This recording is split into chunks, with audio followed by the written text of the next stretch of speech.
ভিডিওর কর্নারে যে লোকটিকে দেখতেছেন তার নাম রিপন মিয়া। আপনারা কম বেশি যারা ফেসবুক, ইউটিউব কিংবা ফোন ইউজ করেন সবাই কম বেশি চিনে থাকতে পারেন এই রিপন আহমেদকে। সবসময় হাসি দিয়ে কথা বলে গ্রাম্য ভাষায় ভিডিও করার চেষ্টা করে। এই লোকটির বিরুদ্ধে তার বিরুদ্ধে ধর্ষণের মতন গুরুতর অপরাধের বিচার সালিশ বসিয়ে ৫ লক্ষ টাকা জরিমানা করে তাকে গ্রাম ছাড়ার নির্দেশ দেওয়া হয়েছে। আবার আমরা নিউজে দেখতেছি সে পরকীয়া করেছে। এখন বিষয়টা হচ্ছে ধর্ষণ আর পরকীয়া কিন্তু একই শব্দ না। ধর্ষক যে হয় একটা মেয়েকে জোর করে নিয়ে ধর্ষণ করা হলো, সেটা হচ্ছে ধর্ষণ।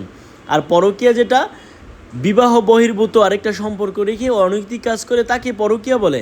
আমার ঘটনা হচ্ছে পরকীয়া করলে রিপন এবং মেয়েটা দুজনই একই অপরাধে অপরাধী, কিন্তু দর্শক হয় কিভাবে? দর্শন হলে তার বিচার হোক।